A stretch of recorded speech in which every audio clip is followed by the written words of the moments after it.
এখনই সময় আলু আছে কম দাম, আর এই কম দামের আলু দিয়ে কিন্তু এরকমভাবে আলুর চিপ বানিয়ে রাখতে পারেন, তাহলে সারা বছর আপনারা ঘরে রেখে ভিজে ভিজে খেতে পারবেন। বিশেষ করে বৃষ্টির দিনে খেতে কিন্তু ভীষণ ভালো লাগে। আসসালামু আলাইকুম, সবাই কেমন আছেন? আমি মদিনা আছি মুন্সিগঞ্জ থেকে নতুন আরেকটি গ্রামীণ ভিডিও নিয়ে। তো আজকে দেখাবো কিভাবে এরকম আলুগুলো দিয়ে আমি চিপস তৈরি করি। তো এই আলুগুলো কিন্তু একটু কাটা ছেঁড়া আছে, আর এই আলুগুলো কিন্তু অনেকটাই কম দামে পাওয়া যায়। 5 টাকা কেজি করে নিয়ে আসছে অনেকগুলা।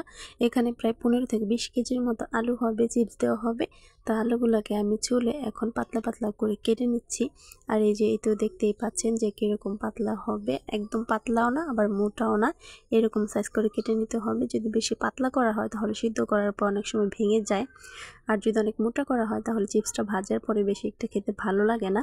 তো এখানে 2 বার মা ধুয়ে নিল পরিষ্কার করে, তারপর পাতিলের ভিতর দিয়ে দিল, আর বাকি আলু আমি কেটে নিব। আর দেখুন কত সুন্দর একটা লাভ সিস্টেম আলু পেয়েছি। তো আর এদিকে তো আমার মা গরুকে ঘাস দিতে গেছে, আর আমার মেয়ে দেখেন, আপনারাও কিন্তু পারবেন না, আমার মেয়ে কত সুন্দর গুঁড়া জাবা দিয়ে রান্না করতেছে। তো এটা দেখে কিন্তু আমি অনেকটাই খুশি হচ্ছিলাম, হাসতেও ছিলাম, কারণ আমার মেয়ে কিন্তু অনেক কাজে, নানিকে কাজে হেল্প করে।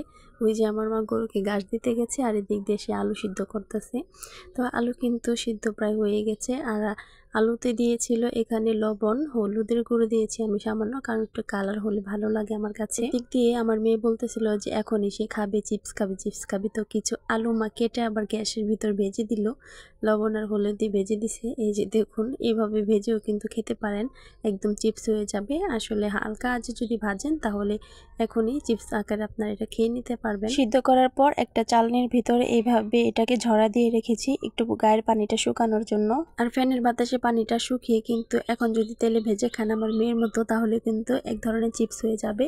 তারপর আমি একটা পাটি নিয়ে যাচ্ছিলাম রোদের ভিতরে, তো অনেকগুলো পিঠা, তো পাটির ভিতরে 2টা উন্না বিছিয়ে দিলাম। তারপর এখন শুকা দিয়ে দিব। এটা কিন্তু শুকাতে বেশি একটা সময় লাগবে না, একদিনে শুকিয়ে নিতে পারবেন, কিন্তু 2 দিনের রোদে যদি শুকান তাহলে ভালো হয়।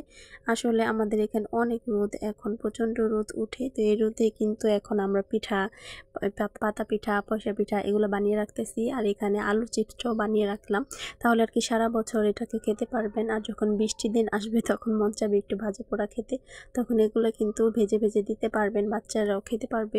আসলে বাইরের চিপস অতটা খাওয়া ভালো না, এটা যদি দেন তৈরি করে তাহলে বাচ্চারা পুষ্টিও পাবে। আলু 2 দিন রোদে শুকিয়ে নেওয়ার পর এই তো দেখুন কতটা ঝনঝনে হয়ে গেছে, একদম শুকিয়ে গেছে। আমরা হলাম মুন্সিগঞ্জের মানুষ, মুন্সিগঞ্জের মানুষ হয়ে যে আলুর বুরিন্দা দিব না সেটা কি কখনো হয়? আর এই তো একটা ডিব্বায় ভরে নিলাম, এগুলো শ্বশুর বাড়িতে নিয়ে যাব। আর কিছু আলুর চিপস এখন ভেজে নিচ্ছে, আমার মেয়েকে নিয়ে খাবে। এটা হচ্ছে আমার ছোট ভাই, আলুর চিপস গুলো ভাজতেছে।